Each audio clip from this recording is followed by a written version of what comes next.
Olá, nós já estamos finalizando a nossa disciplina. Estamos num momento bastante delicado, né, que é o final, que é a preparação para as avaliações. E nesse momento eu gostaria de refletir com vocês a respeito do texto referente ao módulo 3. Eu coloquei nesse módulo 3 apenas um texto de reflexão, porque eu entendo que no módulo 1 e 2 nós já trabalhamos bastante com os procedimentos, com as abordagens, com a necessidade da escolha do tema, dos objetivos, etc. Aqui a gente vai refletir sobre o papel da pesquisa científica lá na educação básica, que é onde vocês irão trabalhar. Lá na base. Base, eu estou me referindo ao ensino, à educação infantil, ao ensino fundamental e ao ensino médio. Ou seja, a criança que está chegando na escola pequenininha e aquela que está tentando fazer, até aquele jovem que está tentando fazer o Enem. Então, a pesquisa científica, ela permeia todas as etapas da educação básica. E é por isso que nós precisamos refletir sobre ela. Porque normalmente, no senso comum, graduandos, alunos, professores, normalmente a gente pensa que a pesquisa ela é feita só para cumprir uma exigência da graduação ou para uma titulação de especialista, mestre ou doutor.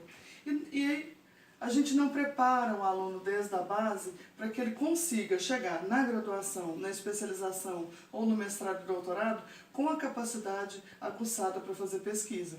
A gente não nasce pesquisador, a gente se torna pesquisador. E é por essa razão que nós precisamos, enquanto professores, trabalhar com essas questões lá com os nossos alunos, sejam eles muito pequenos ou adolescentes. E é nesse sentido que nós vamos refletir a respeito desse texto. É preciso que vocês tenham clareza de que todo o processo educativo, ele precisa ser científico, acadêmico, mas não pode perder de vista também a interação, a mediação, o estar junto com o aluno, o contato. E é aqui que a gente entra com a postura do professor como mediador. Nós somos aquele que intermedia, ou seja, eu estabeleço uma relação, uma ponte entre o meu aluno e aquilo que nós desejamos que ele aprenda. Então, o nosso papel aqui é fundamental. E é por isso que esse texto vem de encontro ao fechamento da nossa disciplina. Bom, vamos lá. Os autores começam dizendo sobre o que é pesquisa. Nós já falamos disso no vídeo 1 e nos textos do módulo 1, e já falamos um pouco disso também no módulo 2, né? Mas a pesquisa, ela é entendida a partir das considerações do Pedro Demo como uma fabricação de conhecimento, é um procedimento de aprendizagem, ou seja, eu estou trabalhando com os alunos para que eles se apropriem do conhecimento, ou seja, construam conhecimento e produzam conhecimento. Olha o tanto que isso é importante. Não é simplesmente eu trabalhar com uma fórmula pronta, ou com exercícios repetitivos, ou com coisas para que o aluno memorize secamente, mas é estabelecer uma relação do conhecimento com a vida desse aluno, para que se torne de fato significativo. Então, a finalidade da pesquisa é resolver problemas, solucionar dúvidas a partir de procedimentos científicos. Olha que importante, a partir de procedimentos científicos eu vou solucionar dúvidas. Aqui a gente supera aquele senso comum de pesquisa na escola. Como que era a pesquisa na época, na década de 70, na década de 80 e, infelizmente, em alguns momentos da atualidade? É você dar um tema. Na minha época, por exemplo, os alunos iam nas enciclopédias e copiavam manualmente. Hoje eles vão no Google, nos sites de pesquisa, copiam e colam. Isso não é pesquisar, isso não é se apropriar do conhecimento. Então, lá na educação básica, eu preciso encantar o meu aluno, eu preciso oferecer a ele múltiplas possibilidades de conhecer para que ele tenha curiosidade, que, infelizmente, é morta ao longo da escolarização. Eu tenho uma criança altamente perguntadeira, altamente intuitiva, e ao longo do processo de escolarização, ela vai perdendo a curiosidade e vai se tornando, no modelo tradicional de escola, um aluno reprodutor, copista. E é isso que a gente precisa quebrar, esse estigma que a gente precisa quebrar. Nós precisamos transformar os nossos alunos em curiosos, investigativos, intuitivos, perguntadeiros. Os nossos alunos, crianças, pré-adolescentes, adolescentes, jovens, adultos. Nós precisamos encantá-los pelo processo do conhecimento e não simplesmente pela torná-los, né, pessoas que são viciados em notícias apenas de sites. Não que os sites não sejam confiáveis, mas eu preciso não simplesmente abrir o Google e abrir o primeiro link e copiar o que está lá, mas eu preciso ter um olhar aguçado também para aquilo que está lá, porque a tecnologia ela é uma parceira, porém o aluno tem que ter senso crítico para saber como utilizá-la. Algumas razões para eleger a pesquisa científica são evidenciadas na determinação do pesquisador em realizá-las. Então, o que é importante aqui? A vontade de ampliar o meu saber, a vontade, né, de trabalhar com uma coisa que vai além do que está posto. Eu não me contento apenas com o que está ali, eu vou além daquilo.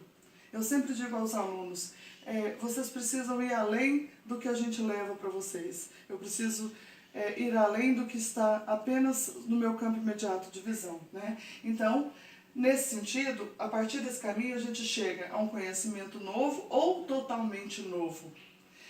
O processo de aprender algo que a gente ignorava, mas outros já conheciam.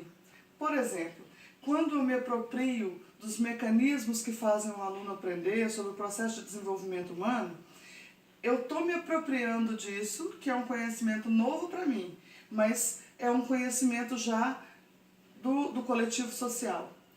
À medida em que eu construo, imaginemos na área de vocês, um material educativo que possa ser utilizado, e esse material educativo é inédito, ele vai ser um conhecimento novo para todos. Então há essas duas possibilidades. Os autores também vão nos dar muitas dicas nesse artigo, não é tão curto, mas tão profundo.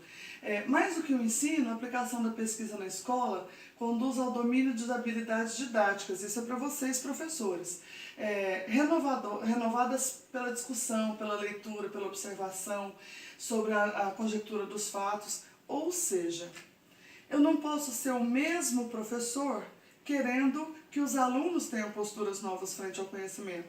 Eu também preciso pensar em meios didáticos para estimular a pesquisa nas minhas turmas ou na minha turma. Outra coisa muito importante, e eu acho fundamental esse trecho, a pesquisa na escola é uma maneira de educar, é uma estratégia que facilita a educação. Estratégia que facilita a educação. Através da pesquisa você ensina. Então, é muito importante que o aluno entenda a questão da apropriação do conhecimento pela pesquisa. E isso depende de você, professor, do encantamento que eu disse há pouco, né? Consideramos uma necessidade da cidadania moderna. Eu não posso apenas me contentar com aquilo que me mostram, né? Nós estamos num momento tão delicado em que é preciso um olhar atento para aquilo que é verdadeiro, aquilo que é falso na questão do conhecimento acadêmico, né? Educar pela pesquisa é um enfoque propedêutico ligado ao desafio de construir uma capacidade de reconstruir na educação básica e superior. A pesquisa persegue o conhecimento novo, privilegiando com seu método o questionamento sistemático, crítico e criativo. Frases importantíssimas. Aqui, o que nós estamos querendo dizer, o que os autores do artigo dizem nós precisamos redimensionar o processo de conhecimento desde a educação básica até a superior. Eu preciso pensar que isso é um ato de formação para a cidadania. Um aluno crítico, curioso, criativo e que é disciplinado no processo de conhecer, ele é um aluno que não se deixa enganar. Então, ele é um aluno cidadão, mas num conceito de cidadania mais ampliado. Não é aquele que apenas recebe passivamente, mas é alguém que questiona, alguém que busca ir além. Nesse sentido, a pesquisa se desenvolve na individualidade do grupo de alunos e para cada grupo específico nós temos que ter uma estratégia. Então é importante, a cada ano a gente assume uma turma ou turmas diferenciadas. E eu não posso usar a mesma estratégia, o mesmo planejamento, o mesmo texto, o mesmo recurso. Eu preciso entender quem são aqueles alunos, como eles se comportam, quais são as suas preferências, quais os pontos fortes em termos de conhecimento, quais os pontos desafiadores em termos de conhecimento, para que eu eleja a melhor metodologia de trabalho didático. Eu não posso passar 20 anos dando aula do mesmo jeito. Eu preciso ir além. Nesse sentido, o primeiro passo para a gente trabalhar com o aluno é constituir um grupo de trabalho. Eu encantei esse aluno pelo fato de conhecer, pelo propósito de conhecer algo novo, então nós vamos motivar esse grupo de trabalho. Nessa questão, exige uma intervenção dos professores. Eu não posso simplesmente montar grupos e dar um tema e mandar fazer e daí uma semana recolher. Eu tenho que estar presente, participante, orientando todo o processo, assim como o orientador de pesquisa provavelmente irá fazer com vocês no processo de trabalho de conclusão de curso, né?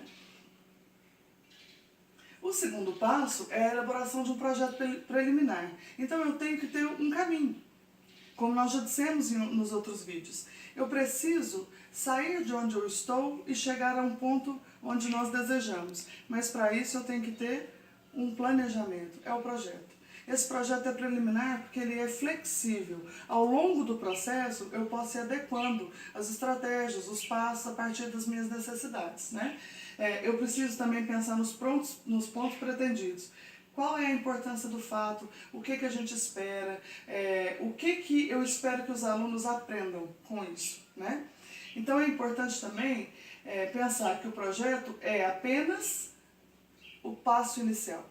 Eu vou lançar para frente as ideias, eu vou tirar essas ideias apenas do campo da imaginação e a gente vai colocá-las dentro de uma organização possível de consecução dos objetivos, né? Isso significa idealizarmos um objeto e nos projetarmos em direção a ele. Então, eu preciso traçar o meu caminho para chegar à conclusão pretendida.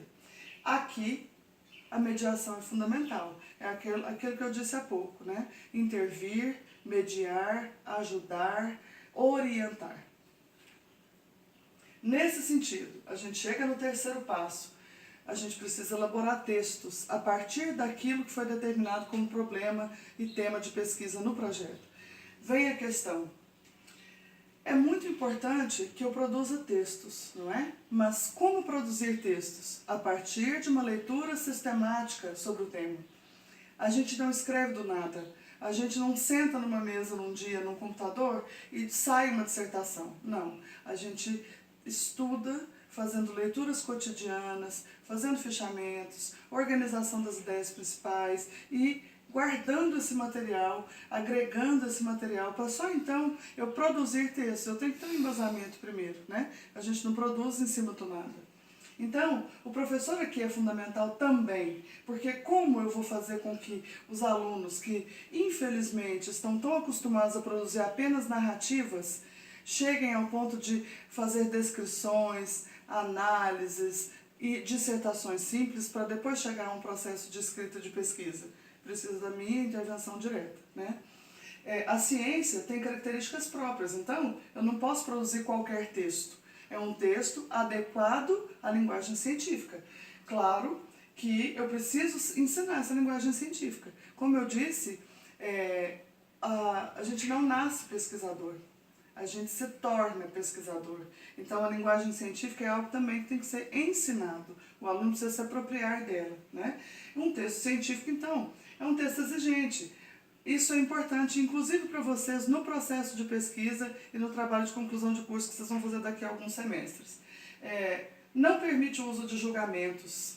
Eu não ponho a minha opinião pessoal, porque normalmente a minha opinião pessoal está carregada dos meus valores. Eu preciso analisar os dados e, a partir deles, chegar a uma conclusão.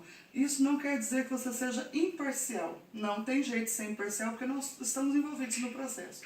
Quer dizer que você não pode emitir juízo de valor de senso comum em relação a determinadas questões. Por exemplo, o aluno não lê e não escreve porque ele é de origem humilde.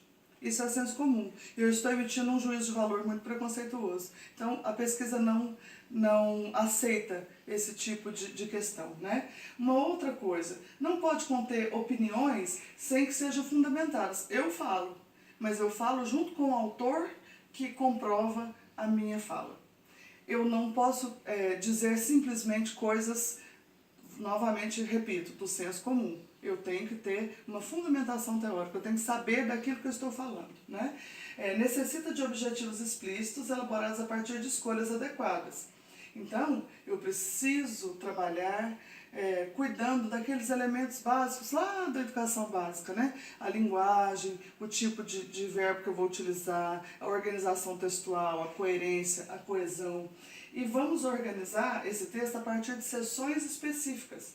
Por exemplo, eu vou trabalhar com processo de alfabetização, tem vários elementos de alfabetização. Eu vou trabalhar com tecnologia, tem vários elementos dentro daquele problema de pesquisa. Então, o que eu tenho que fazer? Eu posso organizar isso em seções ou em subtítulos, para facilitar o entendimento do leitor e também para ajudar os alunos na hora da organização das ideias. Uma etapa importante também está centrada na leitura dos textos, foi o que eu disse há pouco. Como que eu produzo textos se eu não tenho uma fundamentação específica? Então, é preciso que a gente tenha essa clareza. Isso não significa que a gente vai pegar só aqueles resumos iniciais e nós vamos trabalhar a partir deles. Eles são elementos para que o aluno inicie o processo. E só então a gente vai ter condições de produzir além daqueles fichamentos, além da leitura que foi realizada. Importante, em todos os momentos, eu acho que vocês devem estar prestando atenção também nos slides, vocês devem ter visto a palavra professor aparecer. Porque o professor, ele está presente em todos os momentos. Nós temos que superar aquela visão de que eu dou um trabalho, eu espero os alunos fazerem e depois recebo. Isso não é educação. A educação é um processo cotidiano, contínuo, em que há acompanhamento sistemático. E o professor é essencial nesse processo. Importante também, um outro passo, é a organização final da pesquisa. Está vendo aqui? De novo, nós exigimos, esse processo vai exigir que você, professor, oriente. Nesse momento, é preciso observar se os alunos são capazes de organizar as etapas, se eles são capazes de dividir as tarefas, se eles são capazes de orientar, serem organizados na hora dos procedimentos. Então, eu preciso saber o perfil de cada aluno, porque eu oriento cada aluno de um jeito diferente a partir do perfil dele. Diferentes competências e habilidades são envolvidas nesse momento. Então, eu preciso dar oportunidade para que o aluno mostre aquilo que ele sabe fazer. Então, eu vou desafiar o aluno além daquilo que ele sabe, mas partindo do conhecimento prévio que ele tem. É necessário aqui esclarecer que nem toda pesquisa termina com um trabalho escrito. Às vezes eu posso produzir alguma coisa, né? Eu posso montar uma mini estrutura, um jogo, eu posso trabalhar com um equipamento novo, então nem sempre é só texto escrito. Isso também sai do senso comum, né? A gente precisa entender que o processo de pesquisa na escola é um processo de envolvimento. Envolvimento do docente, que é comprometido com a sua formação pessoal e por isso melhora a cada dia, e envolvimento dos alunos que, motivados pelo professor, querem crescer e produzir conhecimento. Eu agradeço, desejo a vocês um bom encerramento de semestre e contem comigo.